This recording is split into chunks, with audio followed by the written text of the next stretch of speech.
श्री स्वामी समर्थ. स्वामी विचार सेवा भाग 3. सेवा विषयावर स्वामी समर्थ महाराजांचे विचार भाग 3. सेवा हीच साधकाची खरी ओळख आहे. जो स्वतःसाठी नव्हे तर इतरांसाठी जगतो तोच ईश्वराचा खरा भक्त असतो. सेवा ही साधकाची खरी ओळख आहे. त्यामुळे सर्वांनी सेवा करायला हवी. सेवा करा, सेवेकरी व्हा. जो स्वतःसाठी न जगता इतरांसाठी जगतो तोच ईश्वराचा खरा भक्त असतो. स्वतःचा स्वार्थ सोडून जो इतरांचा विचार करतो तो परमेश्वराला आवडतो. इतरांची सेवा करणारा मनुष्य, इतरांची सेवा करणारा भक्त परमेश्वराला प्रिय असतो आणि तोच परमेश्वराचा खरा भक्त देखील ठरतो. त्यामुळे सेवा करा, सेवेकरी व्हा. ज्याला सेवा प्रिय आहे त्याला देव दूर नाही. कारण देव तेथेच वास करतो जिथे निस्वार्थ प्रेम आणि सेवा असते. ज्या व्यक्तीला सेवा प्रिय असते म्हणजे जो भक्त सेवा करतो तो देवापासून फार दूर राहत नाही.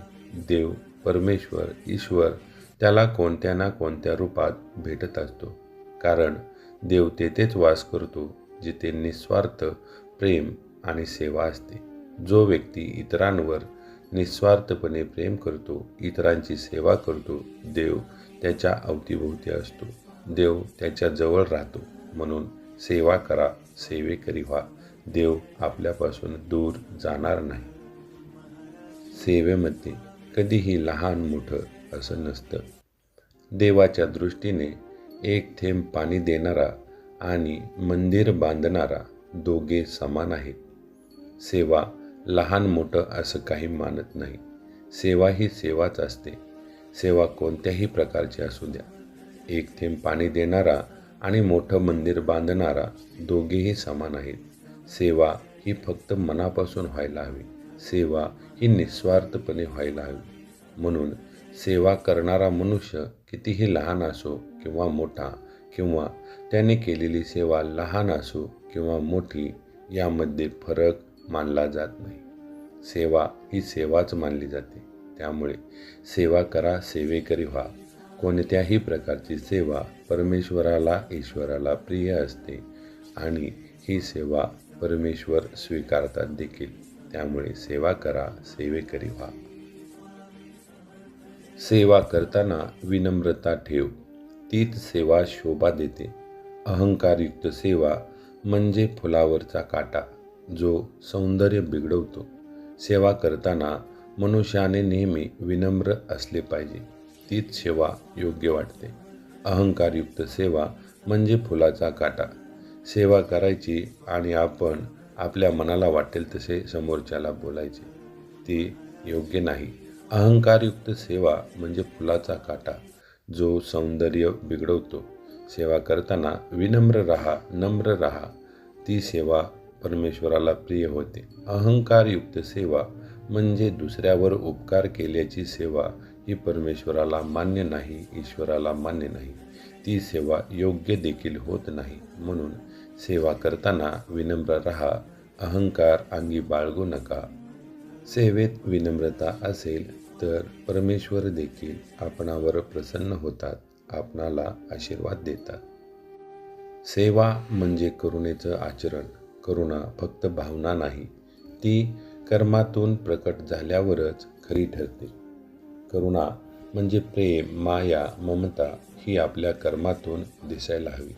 सेवा करताना आपल्या सेवेमध्ये करुणा, माया असायला हवी. जर करुणा आपल्या कर्मातून प्रकट झाली, माया आपल्या कर्मातून प्रकट झाली, तेव्हाच ती खरी ठरते. म्हणून सेवा करताना आपल्या मनी, आपल्या वर्तनात प्रेम, माया हे दिसायला हवं. तरच आपली सेवा पात्र ठरते आणि परमेश्वर देखील आपली सेवा स्वीकारतात. सेवेने मनातील अशांतता नाहीशी होते. दुसऱ्यांना दिलेलं समाधान शेवटी आपल्याच मनाला शांती देतं. सेवा ही अशी गोष्ट आहे ज्यामुळे आपल्या मनात असणारी अशांतता नाहीशी होते. आपल्या मनाला एक वेगळ्या प्रकारची शांती मिळते. दुसऱ्यांना दिलेलं समाधान शेवटी आपल्याच मनाला शांती देतं. आपण आपली सेवा मनापासून केली, दुसऱ्याचं चांगलं केलं, दुसऱ्याची सेवा केली, तर त्यांच्या मनातून, त्यांच्या हृदयातून आपल्याविषयी चांगल्या भावना निघतात आणि ते व्यक्ती आपणाला आशीर्वाद देखील देतात. म्हणून दुसऱ्याला दिलेलं समाधान हे आपल्या मनाला शांती मिळतं. कोणाचं तरी चांगलं केलं, कोणाची तरी सेवा केली, ही भावना आपल्या मनाला समाधान देऊन जाते. त्यामुळे सेवा करा, सेवेकरी व्हा. श्री स्वामी समर्थ. सेवा केली तर ईश्वर स्वतः रक्षण करतो. जो ईश्वरांसाठी, जीवांसाठी कार्य करतो, त्याचं रक्षण स्वतः ईश्वर करतो. आपण सेवा करा. आपली सेवा ईश्वराला प्रिय ठरते आणि ईश्वर आपले स्वतः रक्षण करतात. जो ईश्वरांसाठी किंवा दुसऱ्यांसाठी कार्य करतो, दुसऱ्यांची सेवा करतो, निस्वार्थपणे दुसऱ्यांसाठी कार्य करत असतो, त्याचं रक्षण स्वतः परमेश्वर करतो. आपले रक्षण स्वतः परमेश्वर करत असल्याने आपणाला भीती बाळगण्याची काही गरज नाही. म्हणून स्वामी म्हणतात, भिवू नकोस, मी तुझ्या पाठीशी आहे. स्वामी आपलं सतत रक्षण करत असतात. फक्त आपण करत असलेली सेवा ही मनापासून असायला हवी. भक्ती मनापासून करायला हवी. म्हणून भक्ती करताना, सेवा करताना ती निस्वार्थपणे करा. सेवकाची ओळख त्याच्या नम्रतेत असते. जो स्वतःचा गौरव करतो तो सेवक नव्हे, तो कीर्तीचा व्यापारी असतो. सेवकाची ओळख ही त्याच्या नम्रतेत असायला हवी. सेवक हा नेहमी नम्र, विनम्र असायला हवा. जो व्यक्ती, जो भक्त सेवा करतो आणि त्याचा गौरव करतो, म्हणजेच त्याचा प्रचार, प्रसिद्धी करतो, तो सेवक नसून कीर्तीचा व्यापारी ठरतो. म्हणजे त्याला फक्त मी काही केलं हे दाखवण्यातच रस असतो. अशी सेवा परमेश्वराला मान्य होत नाही. आपण केलेली सेवा ही निस्वार्थी असावी. आपण करत असणारी सेवा ही प्रसिद्धीसाठी नसून केवळ समाधानासाठी हवी.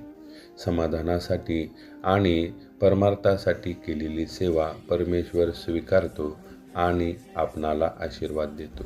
म्हणून सेवा करा, सेवेकरी व्हा.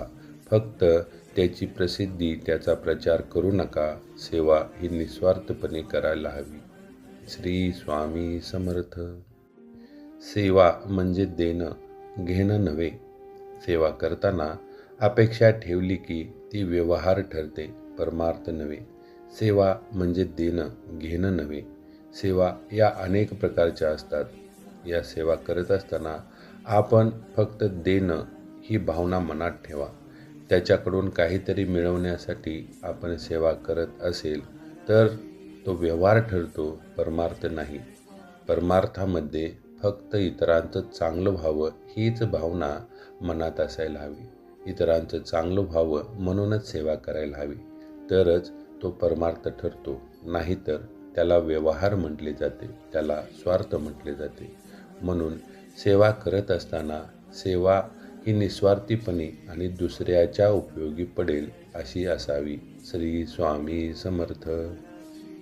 सेवेमुळे हृदयातील दया जागृत होते आणि तीच परमेश्वराची वाट दाखवते.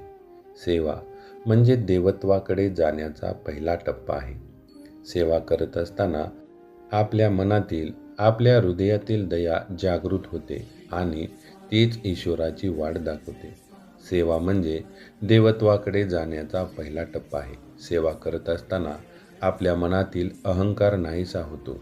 आपल्या मनातील वाईट विचार संपून जातात. म्हणजे आपण चांगले वागायला लागतो. आपल्यामधील दोष निघून जाण्यास सुरुवात झाली. तोच देवत्वाकडे जाण्याचा पहिला टप्पा ठरतो. म्हणून सेवा करा, सेवेकरी व्हा आणि आपल्यातील सगळे दोष, संपूर्ण दोष नाहीसे करण्याचा प्रयत्न करा. आपल्यातील दोष नाहीसे करण्यासाठी मदत करणारी गोष्ट म्हणजे सेवा. त्यामुळे सेवा करा, सेवेकरी व्हा. श्री स्वामी समर्थ.